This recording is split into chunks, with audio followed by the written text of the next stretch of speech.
Chapter 5 कोशिका संरचना एवं प्रकार्य। आज इस चैप्टर के सभी क्वेश्चन को हम लोग बहुत ही बेहतरीन ढंग से समझने वाले हैं।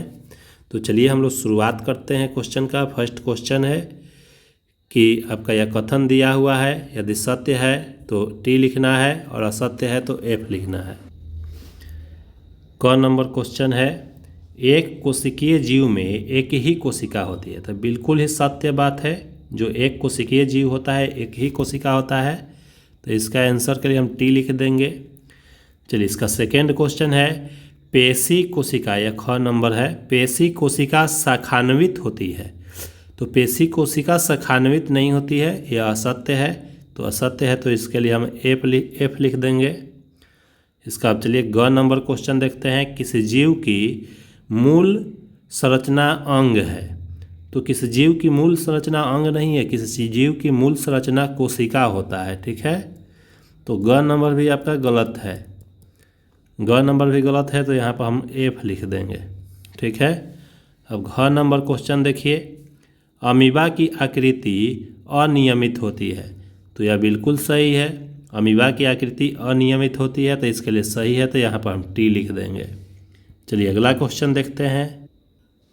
सेकेंड क्वेश्चन देखिए, यहाँ पर दिया हुआ है कि मानव तंत्रिका कोशिका का रेखांकित चित्र बनाइए और तंत्रिका कोशिकाओं द्वारा क्या कार्य किया जाता है। ठीक है, तो देखिए इसका तंत्रिका कोशिका का कार्य क्या है। तो तंत्रिका कोशिका का कार्य है कि तंत्रिका कोशिका संदेश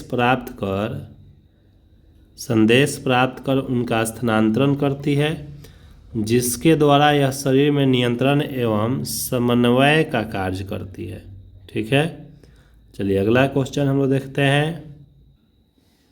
निम्न पर संक्षिप्त टिप्पणी लिखना है। पहला है आपका कोशिका द्रव्य, फिर ख नंबर कोशिका का केंद्रक। तो इस पर हम लोग टिप्पणी लिखेंगे।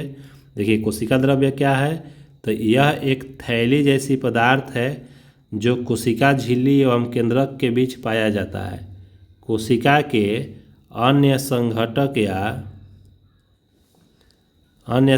या कोशिकांग कोशिका द्रव्य में ही पाए जाते हैं। और यह जो कोशिका के अंदर जो कोशिकांग पाए जाते हैं उसका नाम है माइटोकॉन्ड्रिया, गोल्जी काय, राइबोसोम इत्यादि। ये सब कोशिका का अंग है जिसे हम लोग कोशिकांग कहते हैं, और यह कोशिकांग कोशिका द्रव्य में पाया जाता है। ठीक है, चलिए ख नंबर जो है कोशिका का केंद्रक, इसका हम लोग यहाँ टिप्पणी करते हैं। तो कोशिका के बीच में एक गोलाकार रचना केंद्रक पाया जाता है। केंद्रक के निम्नलिखित भाग है। पहला भाग है केंद्रीय झिल्ली, केंद्रक को घेरने वाला पतला सा आवरण केंद्रीय झिल्ली कहलाता है। ठीक है, बी नंबर है आपका केंद्रीय द्रव्य, केंद्रकीय झिल्ली के अंदर मौजूद तरल पदार्थ केंद्रीय द्रव्य कहलाता है। ठीक है, और इसका सी नंबर है क्रोमेटिन, केंद्रक में उपस्थित महीन धागों के जाल को क्रोमेटिन कहते हैं। यह आनुवंशिक पदार्थ है जो माँ बाप के गुण संतान तक ले जाता है। ठीक है, चलिए इसका डी नंबर है केंद्रिका, प्रत्येक केंद्रक में न्यूक्लिक अम्लों से बनी एक या दो केंद्रिका होती है। यह प्रोटीन निर्माण कार्य करती है। केंद्रक का कार्य क्या है, केंद्रक का कार्य है कोशिकीय कार्यों पर नियंत्रण, माँ बाप के गुण बच्चों तक भेजना। चलिए अगला क्वेश्चन हम लोग देखते हैं। देखिए 4 नंबर क्वेश्चन है, कोशिका के किस भाग में कोशिकांग पाए जाते हैं। तो अभी हम लोगों ने कोशिकांग कहाँ पाया जाता है, अभी पिछले क्वेश्चन में हम लोगों ने देखा था कोशिकांग जो है कोशिका द्रव्य में पाया जाता है। अभी हम लोगों ने कोशिका द्रव्य के टिप्पणी किए थे। चलिए अगला क्वेश्चन है 5 नंबर क्वेश्चन, पादप कोशिका एवं जंतु कोशिका के रेखा चित्र बनाकर उनमें 3 अंतर लिखिए। तो देखिए यहाँ पर हम उसका पादप कोशिका और जंतु कोशिका का रेखा चित्र नीचे बना हुआ है। देखिए यह पादप कोशिका है और इस साइड वाला जंतु कोशिका है। पादप कोशिका में देखिए क्या फर्क रहता है कि यहाँ जो केंद्रक है पादप कोशिका में देखिए किनारे किनारे केंद्रक हैं सब। ठीक है, और जंतु कोशिका में जो केंद्रक है बीचों बीच होता है, इन सब के या जो है इन सब के बीचों बीच यह केंद्रक है। और यहाँ पर जो केंद्रक है क्या है, किनारे भाग में है। ठीक है, और इस तरह से हम पादप कोशिका और जंतु कोशिका को पहचानते हैं। जिस कोशिका में केंद्रक किनारे में है समझिए वो पादप कोशिका है, और जिसमें केंद्रक बीच में है वह जंतु कोशिका है। और इसका नाम दिया है, इसमें किनारे वाले को हम कोशिका भित्ति कहा जाता है। ठीक है, और जो सबसे बाहरी जो होता है उसको कोशिका झिल्ली कहा जाता है जो।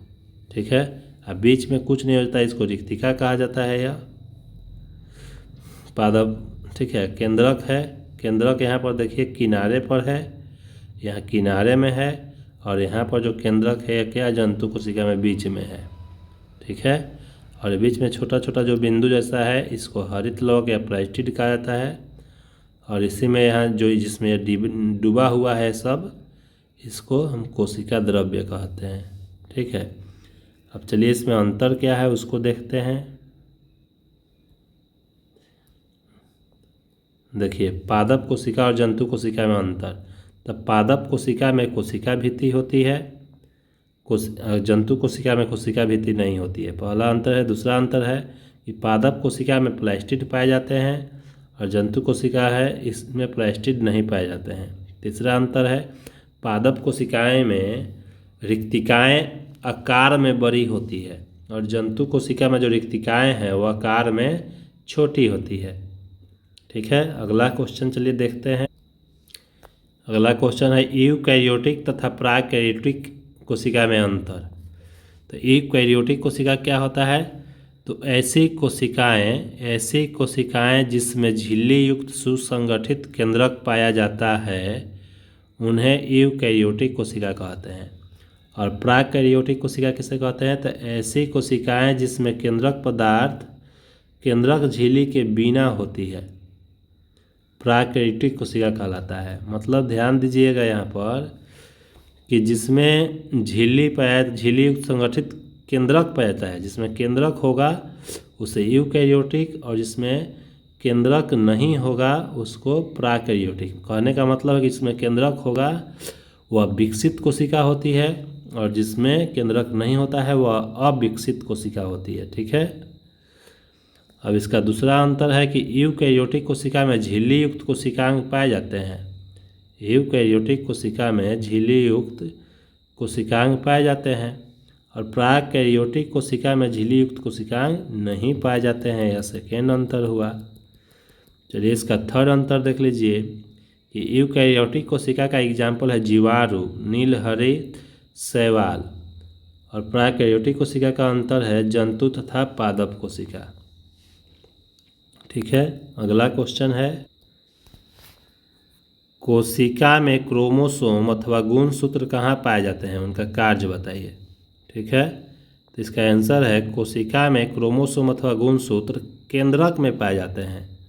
क्रोमोसोम अथवा गुणसूत्र के कार्य, क्रोमोसोम अथवा गुणसूत्र जीन के धारक हैं। ठीक है, क्रोमोसूत्र या गुणसूत्र क्या है, जीन को धारण करता है तथा आनुवंशिक गुणों अथवा लक्षणों को जनक से अगली पीढ़ी में स्थानांतरित करता है। मतलब कि जो है माँ बाप का लक्षण उनके संतान में स्थानांतरित करता है।